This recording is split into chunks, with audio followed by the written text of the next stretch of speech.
কলখাৰ বা খাৰ কি?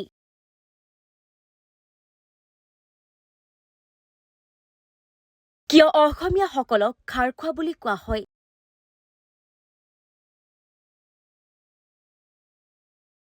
কিহেৰে তৈয়াৰ কৰা হয় কলখাৰ?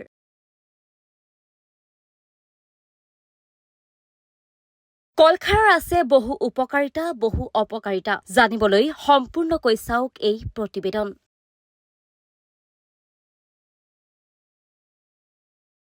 অসমত খাৰ ভীমকলৰ বাকলি, মধুনা আৰু ধান খেৰ পুৰি উলিওৱা ছাইৰ পৰা তৈয়াৰ কৰা হয়। ছাইখিনি পানীত তিয়াই থোৱাৰ পাছত যিখিনি ৰঙচুৱা পানী ওলায় তাক খাৰণী বোলা হয়। ধান খেৰৰ খাৰণী সাধাৰণতে কাপোৰ, চুলি, বাচন আদি ধোৱাৰ বাবে ব্যৱহাৰ কৰা হয়। খাৰৰ বাবে ভীমকলৰ বাকলি, মধুনাৰ পৰা তৈয়াৰ কৰা খাৰণী ব্যৱহাৰ কৰা হয়।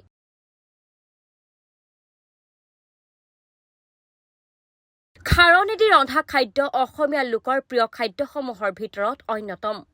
অতীতকালৰ অসমত নিমখৰ সলনি আঞ্জাত খাৰ দি খাইছিল। কোনো কোনো অঞ্চলত মৃতকৰ সকামত দিয়া ভোজত খাৰ মাছ ৰন্ধাটো মাংগলিক নিয়মৰ ভিতৰত পৰিছিল।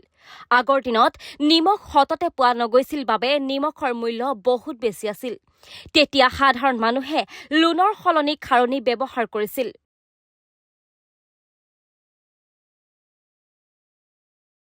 খাৰে অম্লক প্ৰশমিত কৰে বাবে অম্লশূল ৰোগত খাৰণী দি ৰন্ধা খাদ্য উপকাৰী।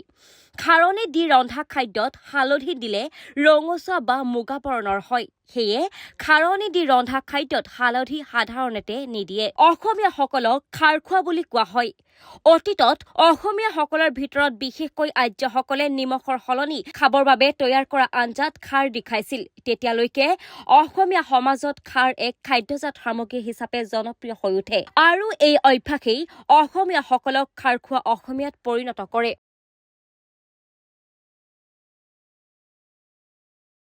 এতিয়া জানো আহক খাৰৰ উপকাৰিতাৰ বিষয়ে। খাৰ অসমীয়া সমাজত যথেষ্ট প্ৰচলিত যদিও খাৰৰ আছে বহু উপকাৰী গুণ। কলত থকা পটাছিয়াম নামৰ উপাদানবিধ শৰীৰৰ বাবে অতি লাগতিয়াল খনিজ তত্ত্ব। মানুহৰ শৰীৰক দৈনিক প্ৰায় 100 মিলিগ্ৰাম পটাছিয়ামৰ প্ৰয়োজন হয়। কলখাৰ ইয়াৰ বাবে এক ফলপ্ৰসূ উৎস বুলি কোৱা হয়। পটাছিয়ামে শৰীৰক উচ্চ ৰক্তচাপ আৰু ষ্ট্ৰক হোৱাৰ পৰা সুৰক্ষা দিয়ে। কিডনীত পাথৰ হোৱা প্ৰতিৰোধ কৰে আৰু হাড়ৰ ঘনত্ব বজাই ৰখাত সহায় কৰে।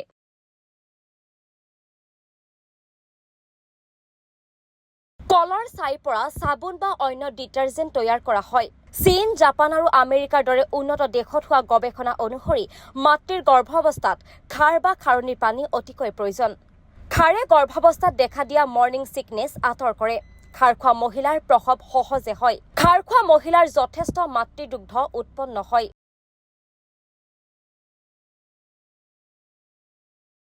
News desk report, times media 24।